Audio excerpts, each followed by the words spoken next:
Interesting quote from John Dewey and How We Think.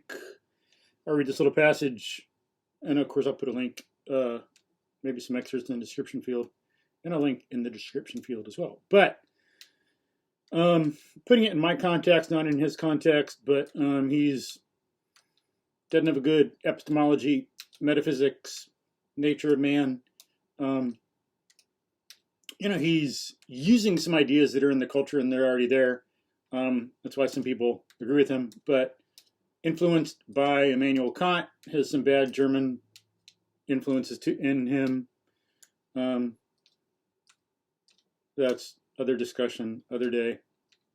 But this stuff is good. So here, some good food for thought for teachers, students learning, more teachers, anybody teaching, parent, coach, anybody training other people in any capacity. We all have to teach in some respect or other, but not all of us do it as a profession. But it's good to know too, because we all have to learn. We all have to know kind of how to teach ourselves. That's one thing that should be part of education. Being a self-sovereign social animal, being self-governing. Of course, it doesn't mean we're omniscient or can do omnipotent, or can do anything. It doesn't mean we know everything or can do anything, do everything. But we should know how to teach ourselves, how to learn as a rational animal, learn conceptually to some extent.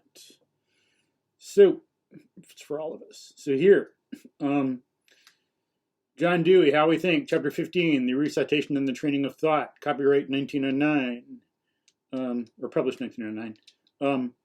So I'll read a few pages of this and then a quote, 4 or 5 paragraphs or so. Quote, in the recitation, the teacher comes into his closest contact with the pupil.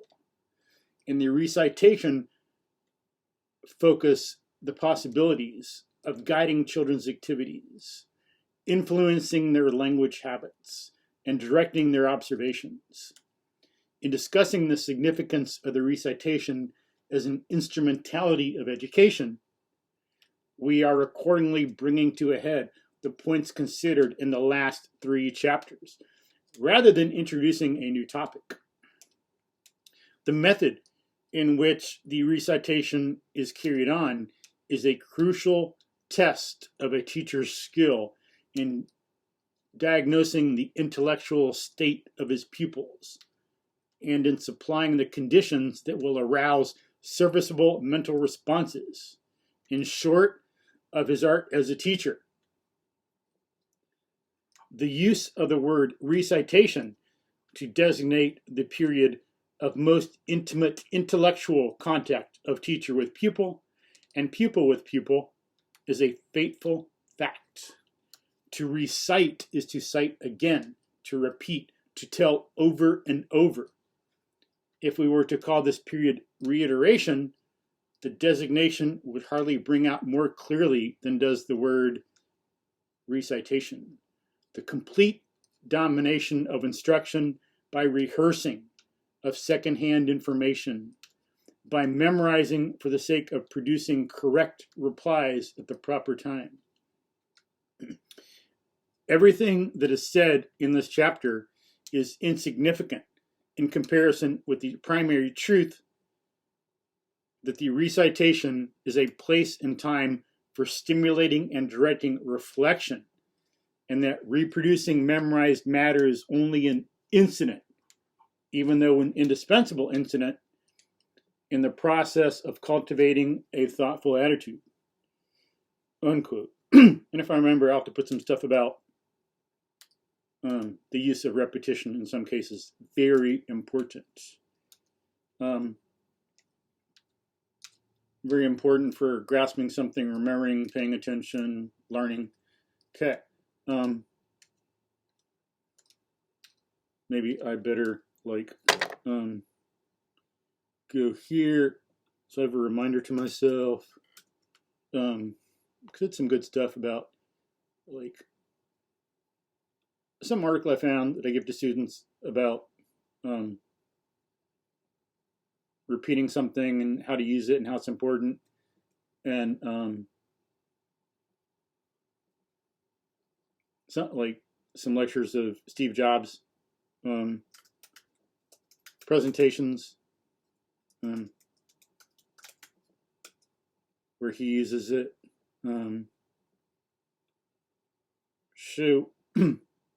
Okay. Recitation, back to this. Quote, but few attempts have been made to formulate a method resting on general principles of conducting a recitation.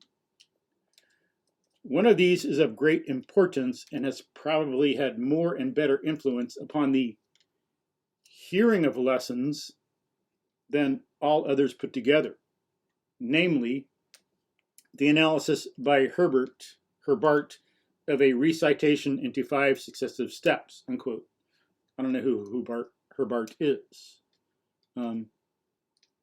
But the name's there. Someone can look it up if they're interested. Quote, the steps are commonly known as the formal steps of instruction. The underlying notion is that no matter how subjects vary in scope and detail, there is one and only one best way of mastering them, since there is a single general method uniformly followed by the mind in effective attack upon any subject. You know, unquote, because it'd be like thinking is thinking, you know, and learning is learning, and logic is logic. Quote, whether it be a first grade child mastering the rudiments of number, a grammar school pupil studying history, or a college student dealing with philology, in each case, the first step is preparation. The second, presentation, followed in turn by comparison and generalization, ending in the application of the generalizations to specific and new instances. Unquote. So again, the general method is nice. Quote, in each case, the first step is preparation. The second, presentation, followed in turn by comparison and generalization, ending in the application of the generalizations to specific and new instances. By preparation is meant asking questions to remind pupils of familiar experiences of their own that will be useful in acquiring the new topic.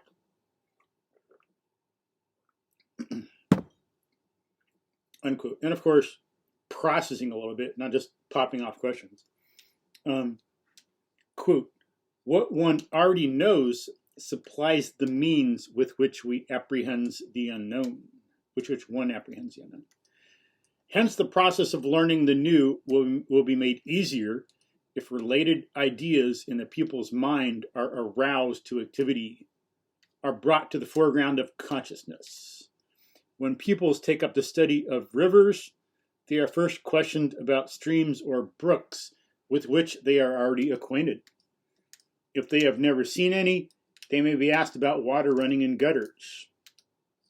Somehow, apperceptive masses are stirred that will assist in getting hold of the new subjects. The step of preparation ends with statement of the aim of the lesson.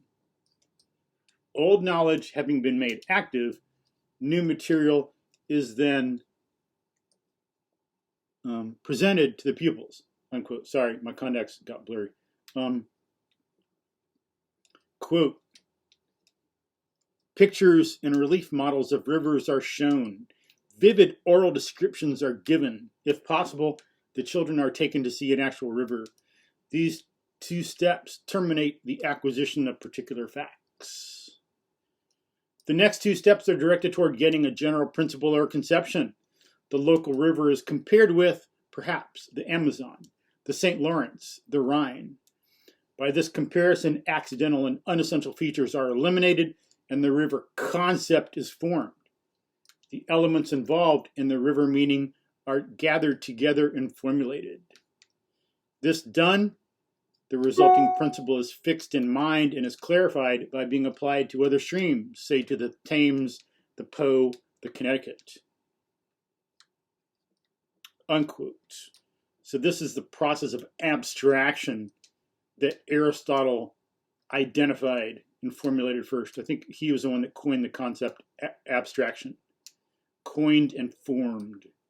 Coined the term abstraction, formed the concept abstraction of And I'll put a link to another video where I discuss that. But a lot of people have discussed this from after Aristotle, to some extent. Not everyone has, of course, but interesting. And I'll put a link to this too. In a interview of Temple Grandin by Jordan Peterson, a good interview. I recommend it. She's got some interesting things to say. She talks about how she does this on a certain level with pictures. And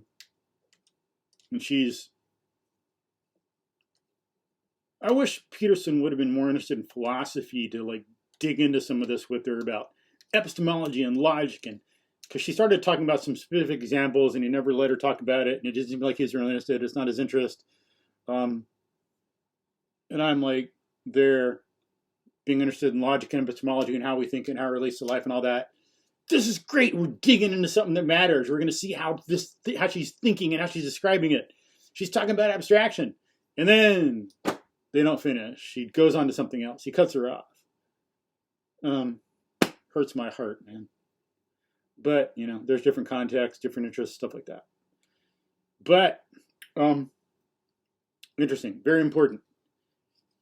So it's good that Dewey points out we must have concrete, real things from which we generalize. We abstract things, as he says. Quote, by this comparison, accidental and unessential features are eliminated and the river concept is formed. In other words, we get to proper essential features. He doesn't state that, but that's the meaning, because, you know, I'm pretty sure he thought his audience would get that, people who are reading it. The elements involved, quote, the elements involved in the river meaning are gathered together and formulated. Okay, and then he says down here, quote, okay, wait for a quote, but he's talking about what someone says, kind of what he thinks about some stuff, which I wouldn't all agree with. But, quote, in each account, unquote, you know, his and theirs and all that, quote, in each account, there is the sequence of specific facts and events, ideas and reasonings, application of their result to specific facts. In each case, the movement is inductive deductive, unquote. Amen. Good stuff. Again, in each, quote, in each account, there is the sequence of specific facts and events, ideas and reasonings, application of their result to specific facts. In each case, the movement is inductive deductive, unquote. Good stuff to learn in this. As a private tutor, working with people, I know this needs to be in more teacher training. People need this more because it doesn't come up. Or people, I mean, I didn't know logic either. I didn't pop out like Athena from the head of Zeus knowing everything no one does. We all got stuff to learn, you know? We don't come out, pop out of someone's head being like the goddess of wisdom and war right away. It takes a lot of work. To become an Athena or a Bruce Lee, it took a hell of a lot of work. And Bruce Lee studied philosophy too, by the way. Someone who could only fight, he regarded as an incomplete, lesser fighter. One had to be complete in mind and body. But in this, some good things to think about. Put into teacher training, train in schools. I can help too, you know. I'd be glad to. If someone wants to help their teachers improve. I got the philosophy, I got the logic, I got the epistemology. I would love to help. Or someone wants their child trained in better quality thinking, because that's one of the number one thing that'll help later in life. To really be successful in your career, I can help. I would love to help. It's what I love to do. But here again, one can think about the example he gave in terms of other things. So he's talking about rivers here, but What are the rivers that you're studying in some subfield of finance? Or what are the rivers you're studying in some field of physics, or some subfield of quantum mechanics, or some subfield of cooking or something, nutrition? What are the rivers you need to look at? How do you compare things, get similarities, differences, find the essential similarity between things and form a concept, and get generalizations? And then what specifics do we need? What process of reasoning do we go through? How do we apply that? What do we connect it to other things? How do we connect it to other things we know? Integrate. So good stuff there from Mr. John Dewey. Good for everybody who's a teacher, which is every single one of us, because we all have to learn stuff on our own. If nothing else, we are teaching ourselves, especially for teachers who do this by profession. Necessary, essential. One must know this stuff if one's going to do one's job well and be responsible and be honest and be ethical and professional. Then other people who train, this is very important. Anybody who trains other people, again, it's similar. Bosses, parents, it'd be good to know this. Very important, be very helpful. What does a kid know? How do you help them develop as a human? Not just any particular subject for a parent. You got to think about developing their whole humanity. What's all this stuff in general? Character, strength, independence, sociality, all this stuff you got to consider as a parent that no teacher does ever. But good food for thought. Let's all dig in, make ourselves better individuals, better friends and family, better society. Peace.